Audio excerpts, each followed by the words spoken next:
Today's moderator is Paul Hanna. Paul is a panels organizer for MICE. He has written about comics for the Harvard Review and is a cartoonist who enjoys spending time drawing and cartooning with his 3 kids. He's also a librarian. Based in Boston, and works regularly to connect readers to comics. Take it away, Paul.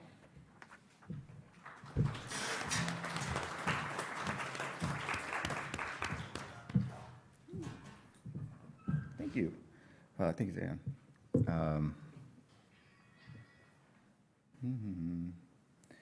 So welcome, everyone. Thanks for joining our panel, Moments That Matter, Character Development in Comics. Today, we're going to be looking at moments in comics when a character reveals who they are or who they're becoming. In comics, these moments are not just illustrated with line work. They are built through pacing, wordlessness, expression, layout, and all of the creative choices our cartoonists make as storytellers. We also want to take a look at how these choices shape character and how the character in turn moves and shapes the story. When I first talked about this subject to our panelists, I said we'd look at short sequences where a character makes a choice, however small, and that shifts the story's trajectory. Not like the climax, but one of the many steps toward it, not the breakup, but the micro-expression that helps to make it inevitable. We'll talk about these turning points and the scenes that can feel small in the context of the overall story, but stay with you long after reading. So each of our panelists brings a different approach to what a character moment can be. So as we keep going, we'll try to trace the connections, how the moments work, what they're sort of made of, and what they reveal. So let's dive in. I would like to introduce our esteemed panelists. Lee Lai is an Australian cartoonist living in Jojaka, colonially known as Montreal, Canada. In 2021, she was selected as one of the National Book Foundation's 5 under 35 for her debut graphic novel, Stone Fruit, which went on to win the Lambda Literary Award, the Cartoonist Studio Prize, the Lind Ward Graphic Novel Prize, and 2 Ignatz Awards. Her comics have appeared in The New Yorker, McSweeney's, The New York Times, Granta Magazine, and the Museum of Modern Art magazine. Lee's second book, Canon, was published in September 2025. Mattie Lubchansky, oh yeah, give it up. Wasn't sure how we were doing that. Mattie Lubchansky is an illustrator and cartoonist living in beautiful Queens, New York. She is the author of the Antifa Super Soldier Cookbook, Boys Weekend, and most recently, Simplicity. She is the former associate editor of and contributor to the Eisner and Ignatz winning publication, The Nib, and the 2020 Herblock Prize finalist.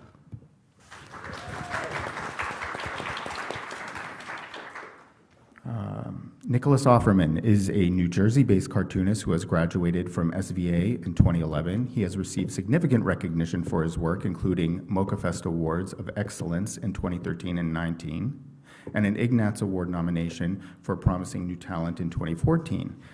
His comic, Doogie See God, was recently recognized by the New York Public Library as one of the 50 best new comics of 2024 for adults.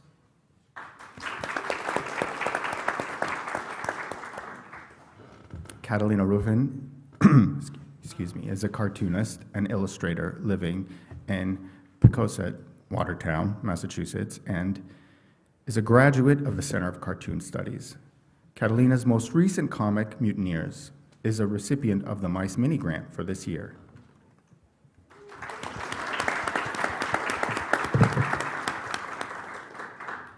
So let's dive right in. We're going to look at a few sequences, and I think we're going to start with Lee's.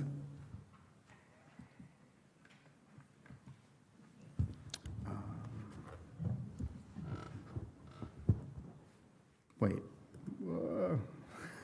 that's not how it goes. Oh no, that is how it goes, I think. I was supposed to go through those when I did the intros. Okay, sorry, y'all. It's going great. Okay, so Lee, do you mind taking us through this particular page? You can read it out loud if you want, or you can just describe what's going on and what we're looking at. Sure. I'm very bad at theatrical skills, so I'm not going to read it out loud if that's okay. But can folks kind of see what's happening? Like you can read the text? Because I will read it if you can't. I see. All right. Okay, I'll read it then. They want you to do the theater. On the left here, with the short, they both have short hair. I'm sorry, they're gay. But on the left is Canon, who is the titular main character, and she's in the midst of washing some dishes. And her best friend Trish is standing next to her, and they're looking at each other kind of dubiously. And Canon is saying, "I can handle it." And Trish says, "So you've said." Because previously in the sequence, she says that quite a few times. She's kind of telling on herself. The spoiler is that she can't handle it. That's kind of the point of the story. Technically, this page, it's a little bit hard to see with a slideshow, but there's a bunch of birds circling in the dark night above.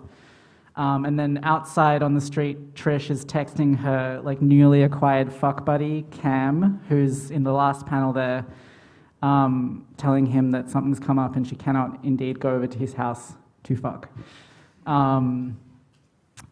So the reason I picked this page, it's kind of towards the end of the first chapter, so to speak. There isn't really chapters in this book, but in my mind there is. And the story is, the intention of the story is kind of to take the main character, Canon, who's a very stoic, unflappable, service-oriented person, who's generally praised for being calm and steady. And the book opens with her having smashed her restaurant that she works in just to bits, like everything is piles of chaos. And then the story is the 3 months leading up to that event, to kind of track why that happened. So in that sense, there isn't really spoilers. I can talk quite freely about it because it's all just kind of introducing many elements into her life to make her lose it, which was really fun. And so this is, the dialogue here refers to a situation where she's taking care of her gung, her grandfather on her mum's side. And she's basically the only one responsible for him. And I don't know if anyone's been in a situation doing elder care, but it's hard and it's thankless. And generally, folks who are getting older, who are losing, their physical capacities, tend to be grumpy and crabby and awful in many ways. And so it's just a really lonely, shitty job. And Canon is that person for her grandfather. And so this is sorry, do you want to? No, go ahead, please go. Okay. This is kind of the first moment where you see her kind of showing some cracks in her ability to be in this position of responsibility. And it's also the first moment that Trish clocks that kind of like she's not... There's a point in the story where she's described as having kind of a laser beam of focus. She's a writer, she's very good at paying attention to things, but it's kind of at the detriment of her paying attention to anything else. So she's very goal-oriented in how she looks at things. She only looks at things in relation to her writing. And one of the many problems in Canon's life is that her best friend is not paying attention to her very well. And this is the moment when her friend starts paying attention to her, but entirely in the wrong way. She's doing it from an extremely grabby, opportunistic place, and seeing Canon's situation where she's in service to her grandfather as an opportunity, a creative opportunity for her own writing, which sucks.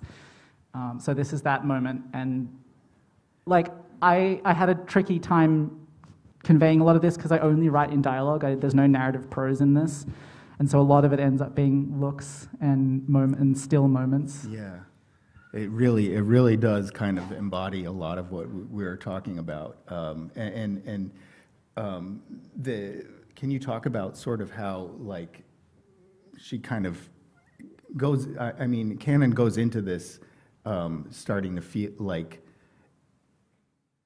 already feeling the cracks, or is it more like coming out of this then the change has occurred, would you say?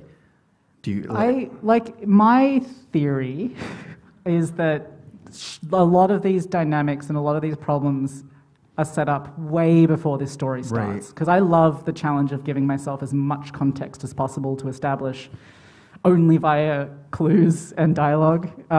It's hard and it's fun. And so, this whole story only takes 3 months. It's only a 3-month period, but there's a lot of history, both with her relationship with her mother, her relationship with her grandfather, and their friendship, which is old.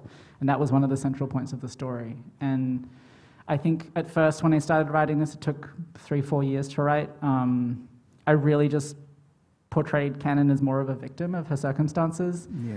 And something I realized kind of halfway through is that she's kind of the architect of her circumstances in a lot of ways. Not to victim blame too much, because she's having a shitty time in this story and it's not her fault. But she has consented and contributed to so many of the circumstances that she's now in and unable to control. And that was, in many ways, me telling on myself as well, because I have done that too. And she can handle it. So she can handle it, and she can't. Let's look at the next, and this is sort of a follow-on to kind of what you were talking about in this next sequence, that the writing and kind of shitty behavior of her friend. And So this is the next, it's a few pages onwards, right? 4 pages onwards, in fact. Yeah. And I think for me, it felt important to show. It's hard. It's hard in comics to draw all the ways in which someone's face can tell things. I do my best. But there's this kind of meta-narrative, which was my chance to instill a bit of my cynicism around neoliberalism in the publishing world, specifically around diversity and the need for marginalized folks to tell specific kinds of stories and the expectations around that. And Trish is in this position where she's gotten some minor successes from writing about her queerness and her Chineseness, and she's kind of now stuck in that spot. And my feelings about that in general are that marginalized writers of any identity intersections, we always have to navigate those kinds of dilemmas in relation to selling the work, selling creative work. But we can make better choices when we're not in isolation and not in scarcity, and she is in both. And so I think in that moment I was trying to illustrate that as much as I could. Yeah, and I kind of like what you've done at the outset of this sequence, because what it does, I think, is carry over from the previous sequence when we see Canon running, correct? And then that, we don't have the sound per se, but we do have the words that are going on in our headphones. Yes. And so that's kind of carrying on into the next sequence. So you use that as a device to transition. But from a character point of view, is it is there something more literal going on, or figurative, or are you just trying to make the story kind of flow from this is kind of what Canon is doing, trying to handle it, and and then immediately cutting to Trish and what they're doing. Are you trying to draw a line there, or is it just going to the next sequence? I think generally I tried to make, because I guess there's a few characters that I'm kind of trying to juggle their solo time and cut it back and forth between the characters. And when there is no narrative prose, that is hard. And so I did end up relying on sound a lot. And one of the main reasons that the kind of meditation track that Canon runs to ends up threading through a lot of scenes is because it stitches the scenes well together. But I think also as the story progresses, a lot of their kind of emotional crises tend to mirror one another. And so even though in some ways they're pulling further away from each other as the story progresses, there's ways in which they're mirroring each other. Yeah. That's great. Let's go to the next. And this is kind of the last sequence of yours we'll be looking at here. Okay, I will read this bit. You want to read it? it? Because it's there's a lot of dialogue on this page. So Trish has just biked to this fuck buddy Cam's house. He's a really nice boy. And it's raining, so she's all wet, and she's a bit pathetic, and she's just sculled a beer and come over unannounced. She's messy. And they're talking about Canon. I can't lose that friendship. Cannon's the best person that I know. I like everything about her, and I don't like people. Do you ever tell her that? She knows. Maybe you should tell her, a refresher, you know? People tend to forget, I think. And then she says, why are you so emotionally clever? Are you one of those straight boys that like listens to Esther Perel and only dates queer women? And he says, you know, for somebody who doesn't know me that well, you've got a lot of ideas about how I am. And she says, I have a lot of ideas about how everything is, unfortunately. That's one of my problems. So, I mean, arguably, she has also not particularly paid attention to the man that is in front of her. Cam, as a character, came out of talking a lot with my roommate, who, I mean, is not technically a man, but tends to move through the world as one. And dates queer women, and just found that there was so many projections that they would receive in that experience, and like so much pre-established ideas about who they were and what their body was before they would come into it. And we both talked like over 7 years about that kind of concept, so it felt like it was time to put a character in a book that reflected that a little bit. But this is also one of the moments where I accidentally made Trish way too much of a villain in the first few drafts of the book. She was just kind of a self-serving asshole. And I realized a few years in, the pandemic really changed my mind about these kinds of things. It stopped being so fun to write a story just about an old queer friendship falling apart, because all of our friendships were having a bad time in the pandemic. And so I ended up wanting to make a lot more redeeming elements. And so this is one of her first big moments of self-reflection, I guess, and kind of realizing how much she's been oblivious to things that are precious and need to be protected, like her friendship with Cannon, and also potentially her friendship with Cam, this guy.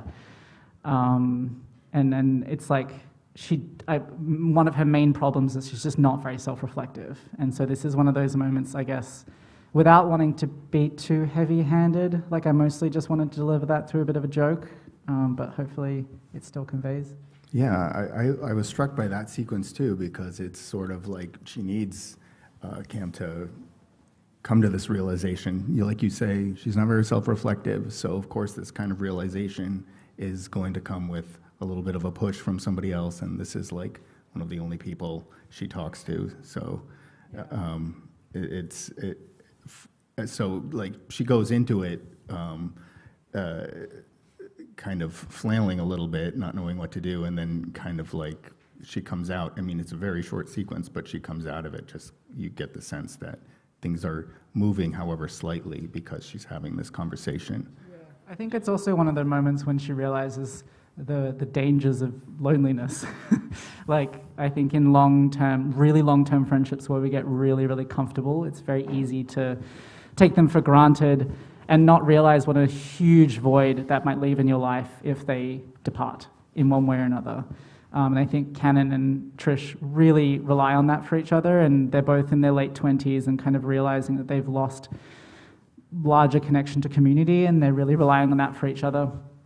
And I think this is that moment, the first moment that they kind of realize how dependent they've become and how irreplaceable their relationship would be if it was to fall apart. Yeah. That's great. I also want to talk to our other panelists, I want to keep moving, but I also want to say, I'm happy to have, 4 separate conversations with y'all, but, please, I would love, y'all are so talented, and I would love y'all to also jump in and, and offer a little something if you have something to say. Don't be shy. So Nicholas, we're looking at Sprinkles now, which is your long form work, and this is actually pretty. I thought it was a pretty pivotal sequence, but the way you show it is really.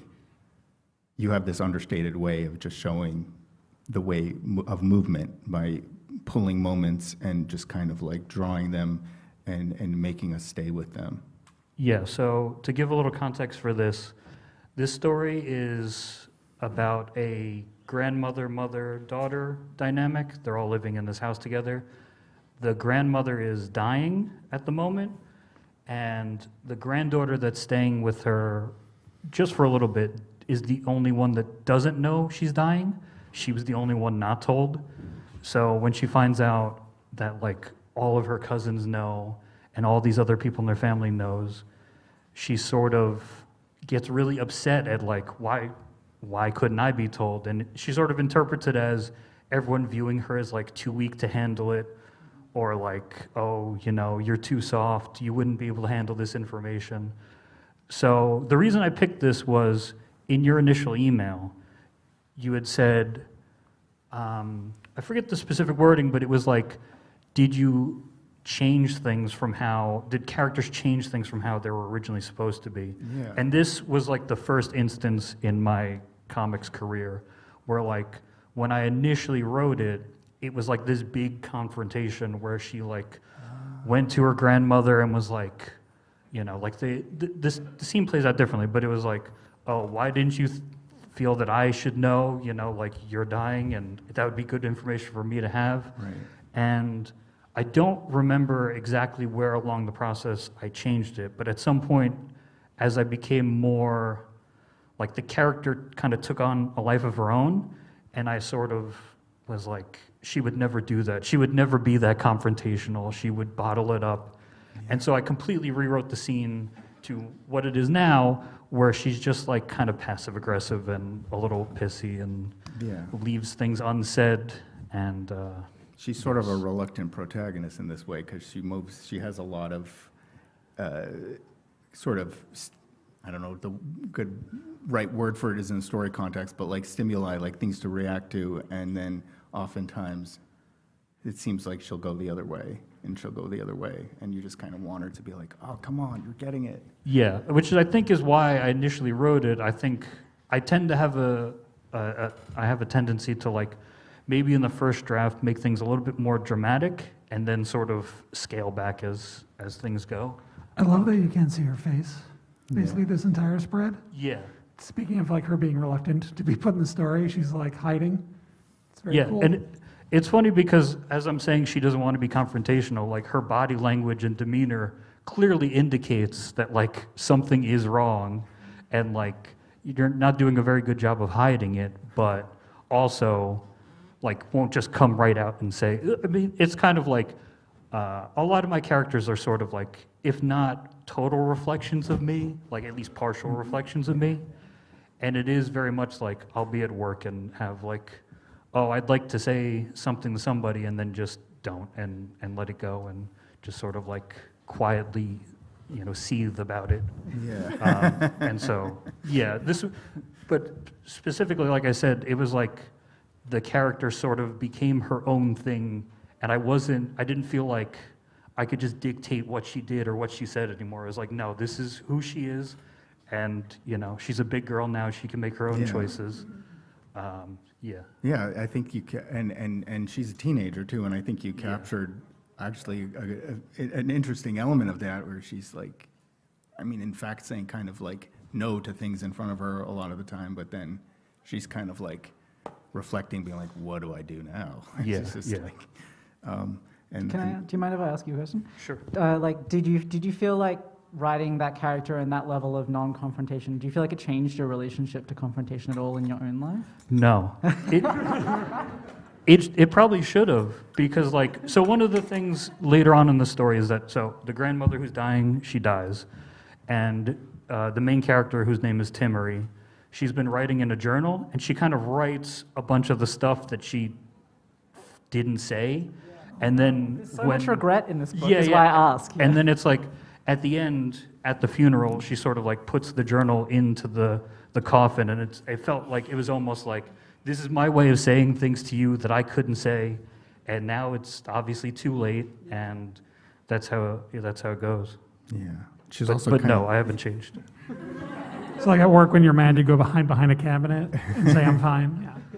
we're not looking at that scene, but I did want to say like that's also like her putting it away herself too. Yeah. Like it's also like she's closing the book on something inside of her, as well as something to do with the relationship with her grandma, which I thought was a really beautiful like. Yeah, and so obviously, because it wasn't intended to be that way, I don't even know exactly when that came about, but like sometimes the way I'll write a story is like introduce elements, and not exactly know where they're going to pay off or what I'm going to do with them later. But you sort of like when I had the journal, and I did the journal just because I was like, oh, I'd like an insight into her thoughts because she's not telling people these things. And then it was like, okay, well now I have this journal, and what do I do with it? Right. And so it was a nice little wrap up, but not something I had planned. And this is sort of, you don't have to read this part, but this is like, you were saying, this is like she comes home and has the interaction with her grandmother, and then she just kind of goes her own way. And this is the last part of the sequence where we see the writing of the journal. Like, so it's like, it's kind of like, because of the way you place you kind of decompress things in a way, while still at the same time keeping the purity of kind of, it's like pure comics. So we're sitting with this moment, and then kind of like just jumping right into this, because when you do the narrative, it sort of shortens the page in a way, because there's fewer illustrations, which I thought was like a very subtle touch. And then, so it's sort of, from a tempo standpoint, it's this slow moment, but then like she's getting it all out in the journal in these like faster, you can feel like the emotion a little bit more, like she's heated. Yeah, and it's funny because like a behind the scenes thing is, I think the reason I started doing that was when this first started, like the first 10 chapters or whatever were a webcomic that was posted like every 2 weeks or something. And so I introduced those because I was struggling to keep up with it. And I was like, well, if in this chapter I only have to draw half the page, like I'll be able to keep up a little bit better. See? So it's like, it starts as a practical thing, but then became like a really important piece of the story where it's like, you know, like it would have, to me, it would have felt weird for her to like explain a lot of the things that she explains in the journal, like just out to somebody. Yeah. And there's a lot of like, you know, feeling like again, when they don't tell her about her grandmother's illness, nobody says like, we didn't tell you because you were weak. That's just her own, like, I feel like I'm weak, and I feel like that's why they did it. And so like, throughout the journal, it sort of gets like, I don't know, it got almost like too depressing at a certain point where it's like, she like really goes in on herself and talks, I think like one of the worst ones is like, she talks about that she's useless, she's a waste, and it's like, Jesus. Like, It's like, yeah.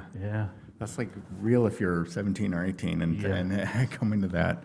I think some of us can relate. But that's, I mean, thanks. Thank you for sharing that.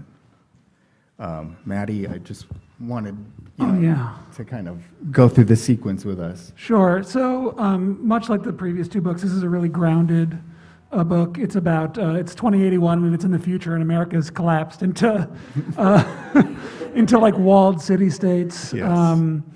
And Makes sense. And this guy at the bottom there, Lucius, is like an academic, and he's like hired by the mayor and CEO of New York City to go up to the Catskills and do an ethnography of what is called a cult that's been living there since the 1970s.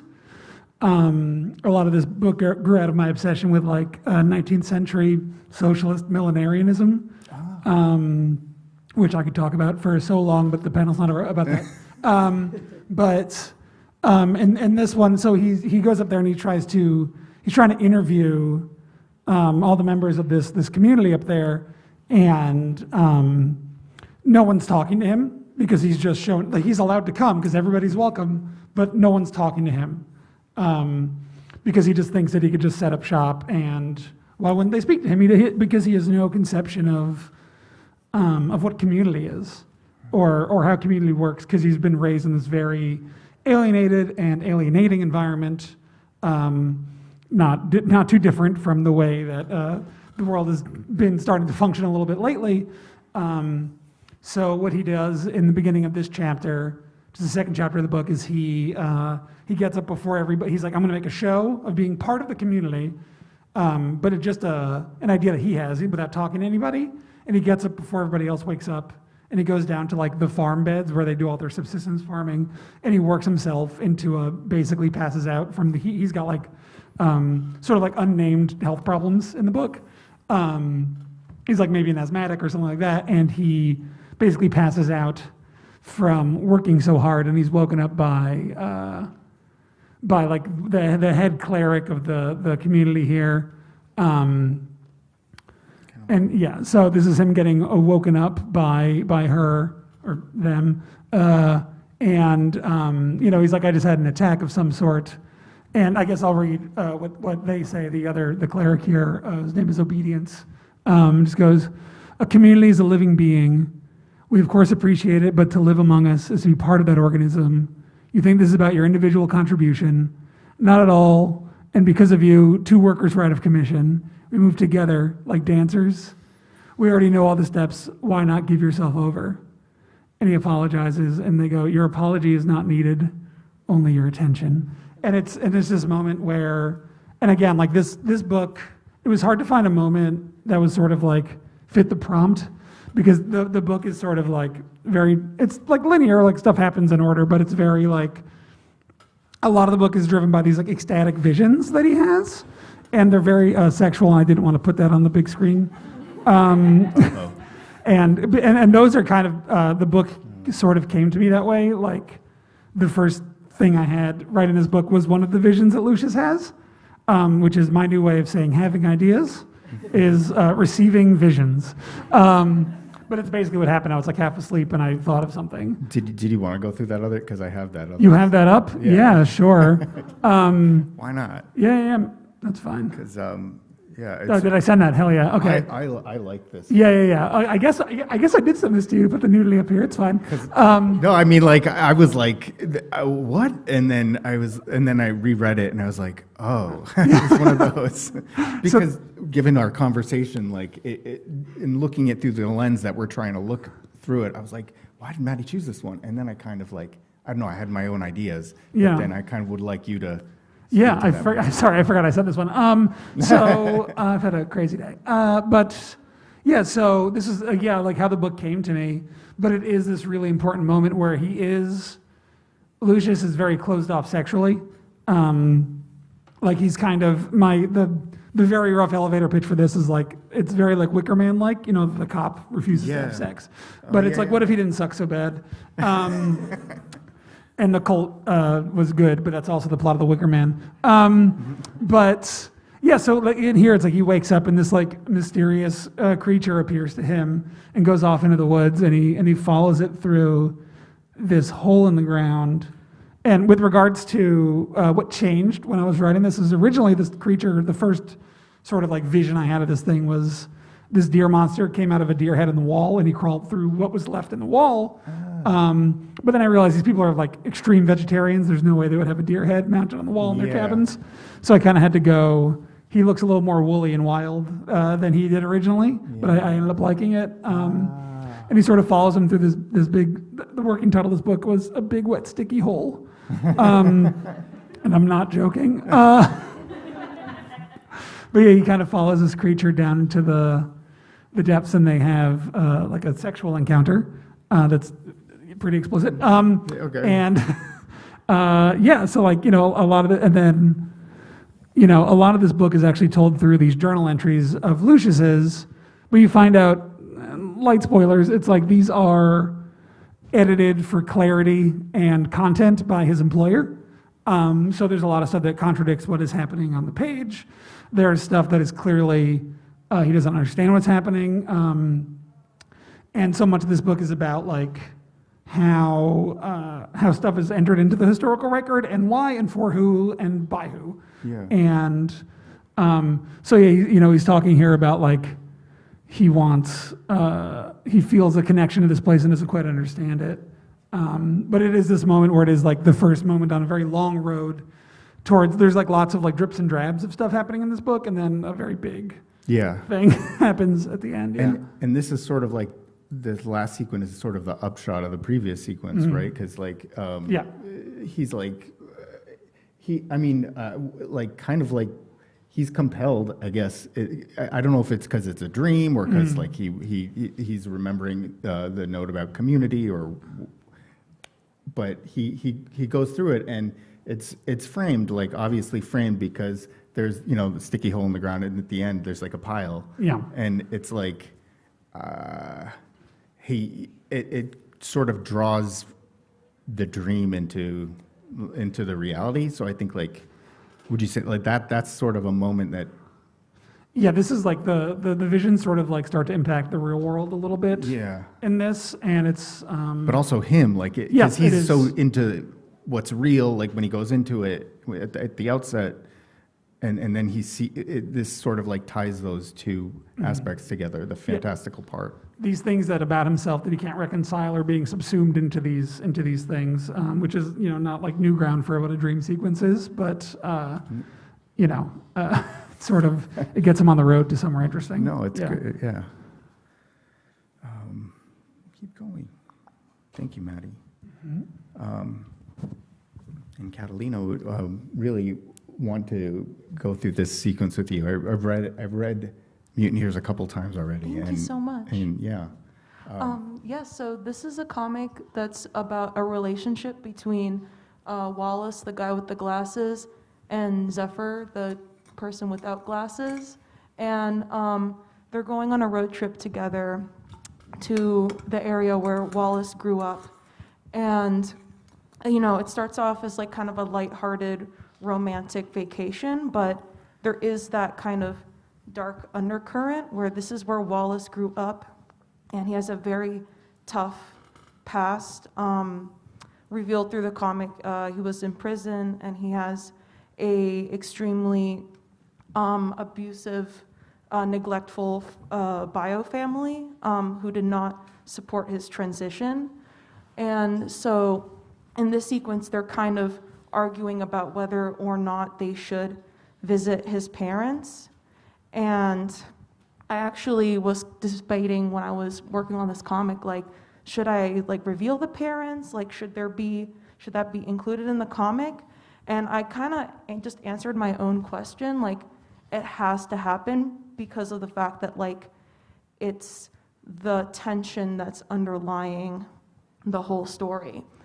And so they sneak in while the family's at church, and they figure that, why not pick up some of Wallace's old stuff that he might have left at the house.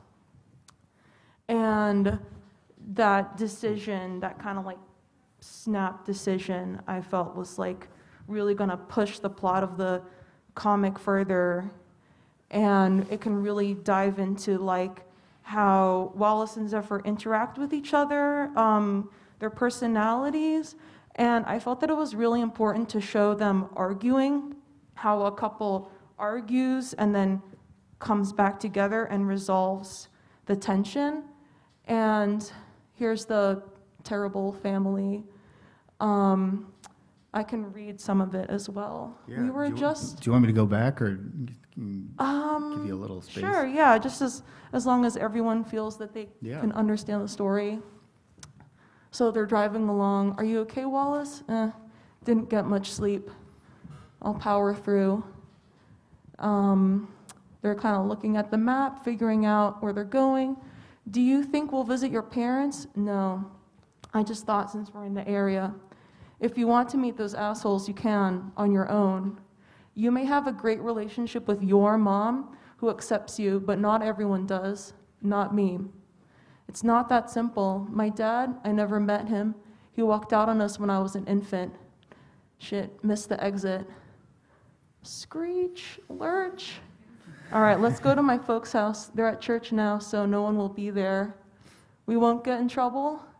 Technically, I still live here. The IRS says so. Let's go to my room. We can bring my old belongings. Wallace, you're rich? Not me, my parents. They disowned me. We were just picking up his belongings. So in a previous page, they had some awful security system that alerted them that there were intruders in the house. So his family is kind of like ultra conservative. They're almost like stereotypes, but I was actually influenced by some people that I unfortunately do know in real life. Hey Wallace, are you okay? No, I'm not fucking okay. I thought it would be different now, but they don't love me. I think that's great because, like, I mean, it's a very sad moment. I think it's great. You think it's great? Yeah. I gotta just take a step back and just not and identify with the characters more.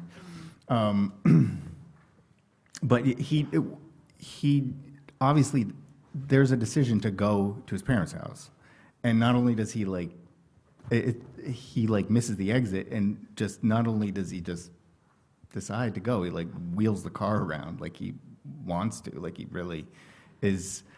You know, he has this interaction like no, and then his actions kind of say yes, and then at the end of the sequence, your sequence, he's breaking down, right?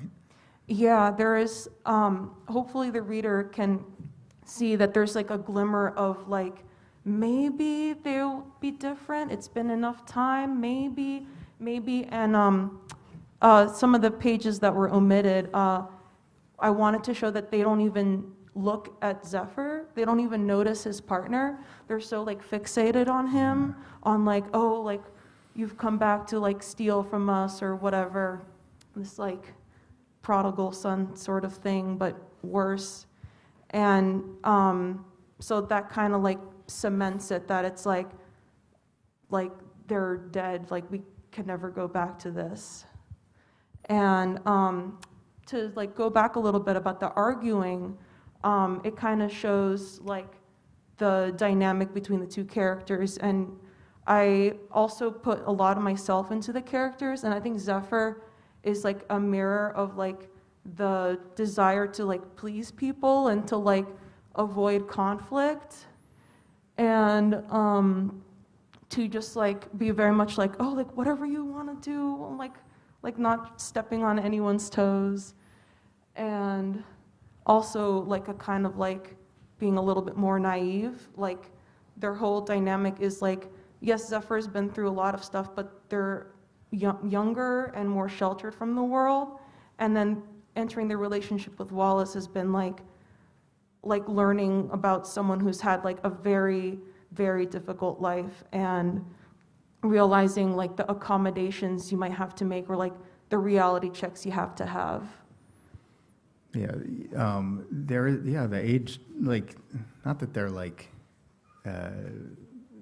different versions of each other, because they have some very clear differences, but there's a lot of like his lived-in experience that's just like very, it speaks to just how he's lived his life, and kind of, I don't know, I feel like there's one of the reasons why, I don't know if you can tell from this sequence, but I feel like that's part of his connection with Zephyr is just almost like a desire to be a little bit younger and more carefree and in that space again. I guess I didn't think about it that way, but I love that everyone who reads comics brings something different, and when they share it with the creators, it's like, oh, I never realized that. Like, and now I'm thinking a little bit about that way too. Makes you feel smarter, eh? Constantly feel better after I do the promo. I love when someone's like, great choice, and I'm like, oh, absolutely. Yeah, I wasn't thinking about it, but I will take a little credit. It's like, this really shows their isolation. It's like, yes, I definitely did not feel like drawing a background in that panel. It's not the... Yeah, I mean, specifically to that, I think there's sort of like a storyteller's instinct that you kind of like have to go with, even if you're like, I don't really know how this, like if this makes sense or if this is going to play out, but it feels important at the moment. For sure. And then like sometimes later on, you're like, oh, I was actually, I was thinking about things well beyond. Yeah, I was cooking. Yeah. I totally agree, and then sometimes I'm so wrong. And like particularly with this book, I think I bit off more than I could chew in a lot of ways and had so many ambitions and also didn't fully articulate them to myself and ended up cutting out like 70 pages because I was like, that was the wrong thread. Like I thought I was going down this path and actually I wasn't. But that is educational in itself, I think. Yeah. I find that, this happened with Simplicity a lot where I had like 25 things that I wanted to get in there, like big ideas about like how the world functions and all this stuff. And then I just kind of put it aside for a long time and I came back to it. And I realized that like all the stuff that I wanted to put in there actually wasn't like capital I in there, but it was all in there because I was thinking about it when I was writing it. Yeah. Like I'm working right now on a book that's like, when I went into it, I was like, this is going to be about societal formation and human history. And I ended up with like small themes. But I ended up with like a time travel lesbian road trip thing. And it's like, I guess it's about that. The heart wants what the heart wants, I guess. Yeah, that's, what Lee was saying about like 70 pages, and I like how, can you talk a little bit more about just like getting to that realization that like, oh, this doesn't fit, and kind of like, I don't know, sort of killing your darlings or whatever, but like getting to that space where, what about, I don't know if you can speak in without getting into too far in the weeds, but like, what about that process, like, makes you, at what point does it click, hey, this isn't fitting? Well, I have an agent who is Okay. this Italian woman who has like pointy red nails and wears clicky heels and is like so direct and rude. And so I will send her my drafts and she will just send back like a strongly accented voice note being like, it's boring. And so like, it's great because like, generally speaking in comics, you don't get a ton of incisive negative feedback. It's quite rare. People are quite nice. And she's not nice at all, and I really appreciate that in a lot of ways because she gives me the real shit, she'll tell me. And so I sent her many drafts of this, and technically I don't have to take her opinion on, but it is interesting to get it. And she was basically just like, this is not moving fast enough.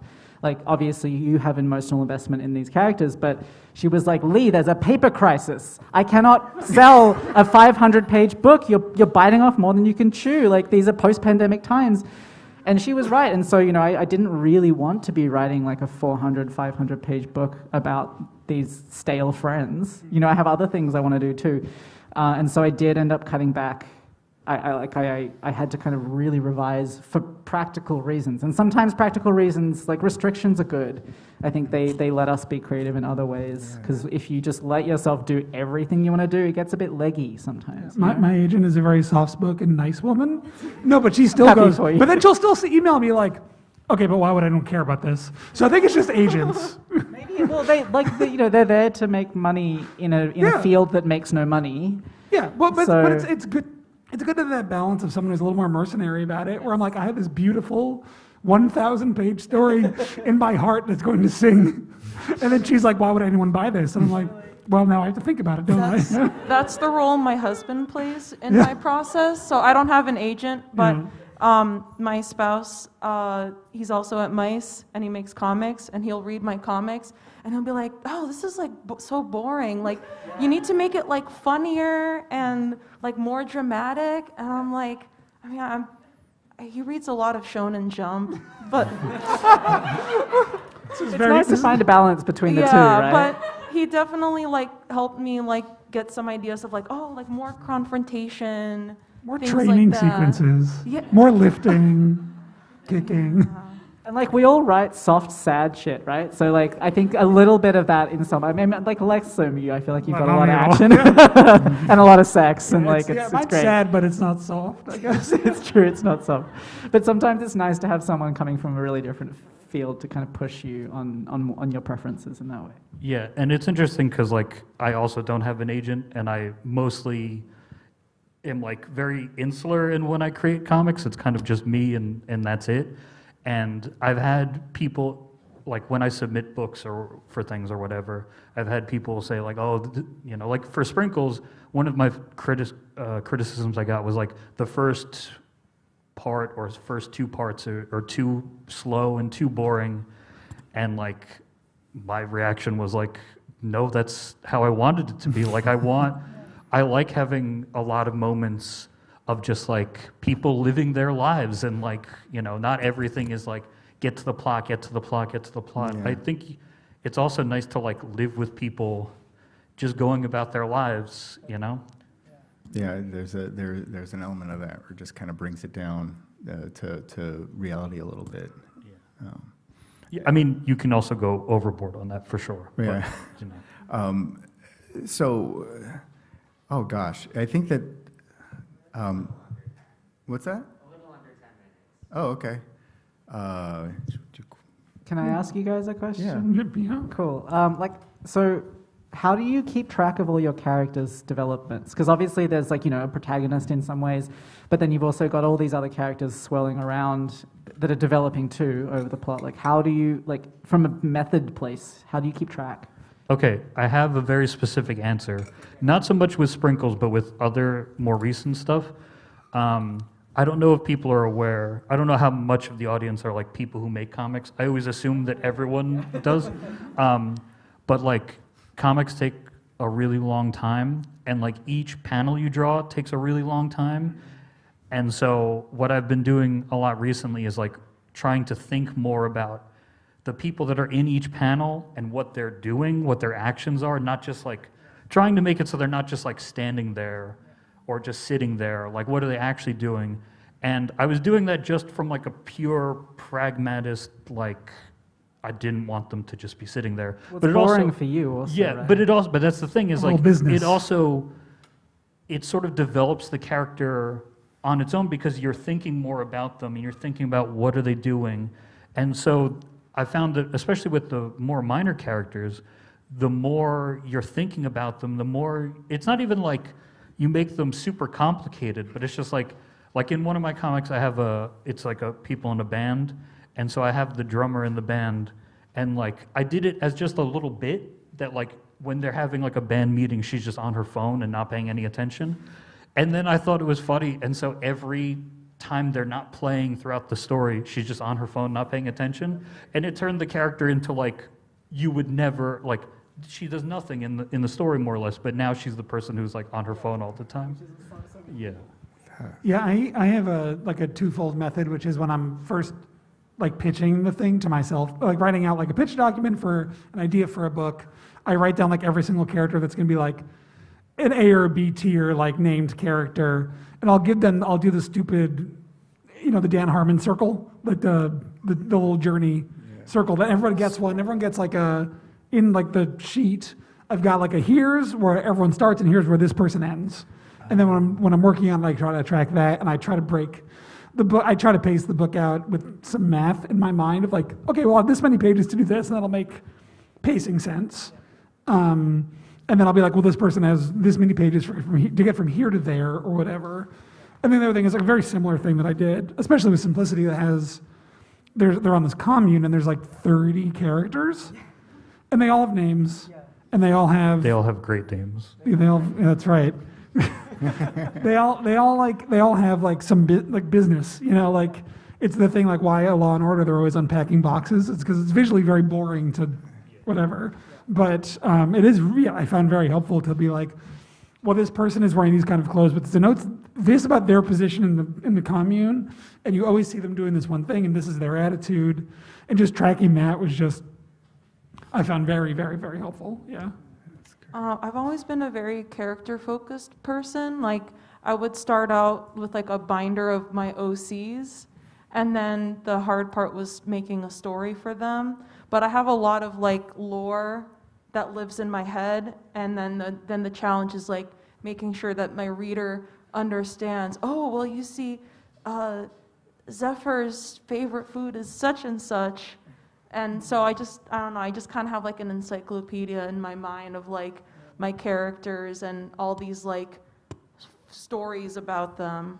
Having stuff you leave off the page, I find is very helpful. Yeah. Because then Yeah, you know, and the reader knows that you know. That's exactly what I was thinking Yeah. is like a lot of times I have these like ancillary backstory, not even like ideas, like less than ideas of just like, oh, this character did this. And it's like, is that relevant to the story? No, not at all. But like, if I have an opportunity to work it in somewhere, maybe I will. And if not, like I also do a lot of recurring characters in my stories. So sometimes I'll have like a piece of lore and it's like, well, there's no space for it in this story, but like maybe 10 years from now, I'll just kind of drop it in. How about you, Lee?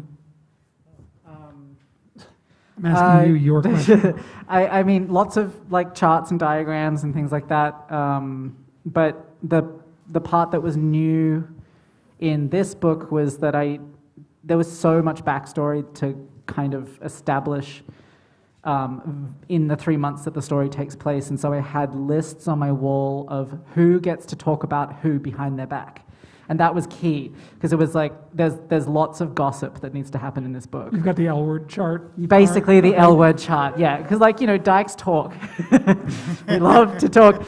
And there's lots of new relationships in this book, like situationships kind of taking the place of the older relationships. And so that's actually a good way. Like I feel like in your book, you've got this central character coming in, and because of the newcomer ends up being the vessel for us to learn via following him, right? Like that's like a classic storytelling technique, to have someone getting toured through a space to learn about the space. And in my book, I feel like the fuck buddy is the newcomer who gets to be like, all right, now we're learning about this heavy old friendship. Like I'm going to tell you about this person, and the way I'm telling you about it also gives clues to the reader about like how we're feeling about that relationship at the time. Although it is hard to not just make it a bunch of people sitting around talking. So like sometimes they're just naked because it's like more fun to draw them. I feel like it was like training at altitude to like do this with science fiction, because it's just like I have so much information. I have 100 years of American history to distill to you in like a couple of pages of visuals. It's like. I feel like it did well, like the wall plots. Thank you. It's just very hard to like. It's just again like I find it almost like that's the real challenge for me more than it is for getting like character backstory in there. And it's hard to not make it on the nose, right? Because like so a reader can immediately hard. tell when you're trying to do it too forcefully and feels so kind of talked down to. When I read prose, I get really jealous because they could just go. The author could just be like, "And here's a digression about what the world is like," and I'm like, "Ass." Like I don't. And it's funny that you mentioned too on the nose, because I do think specifically like visually, I think sometimes in comics it's very good to just be on the nose. Like in canon, at the beginning and then at the end, when Trish is like literally talking over canon, and it's like just the speech bubble on top of the other speech bubble, and it's like a very like, it's almost too simple. You almost feel like whenever I do that, it's almost like it feels too on the nose, but it's just like the best way to get across this idea without just being like, oh, you're talking over me. It's like, no, visually it actually is happening. And I feel like there's a lot of that in comics where it's like, it's almost like these like visual shortcuts that it's just like you throw them in there because the reader is immediately going to pick up on it, and you don't have to do too much work in that regard. I don't know if we have time for questions. We maybe have time for one question. Okay, thank you. That's a I lot of wanted to pressure. open up to the floor, but this is awesome, y'all. But very quickly, if anyone has a question, please. Do I see any hands? In the back?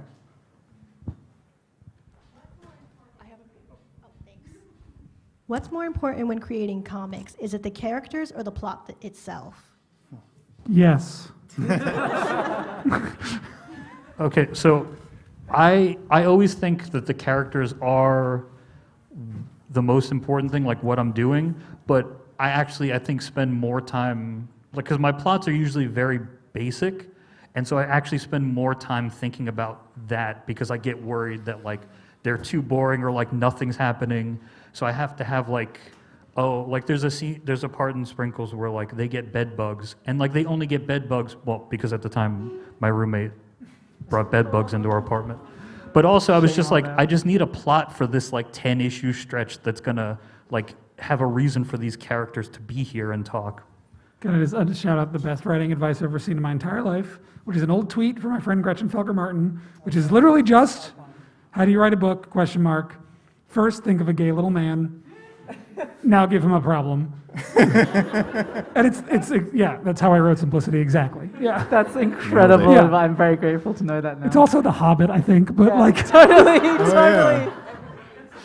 Totally nailed it. I think also like they're not actually that mutually exclusive to one another. Like in a lot of stories, the character's development is the plot, and if you haven't written a good character, you don't want to know what's going to happen to them, and so like they're the same. And I think it depends also, I mean, on knowing your genre, because some genre types, readers will come in with really particular expectations of a plot moving in a particular way, and either you subvert it in a fun way, or you try and do it, but you don't understand what you're doing, and it fails and it's bad.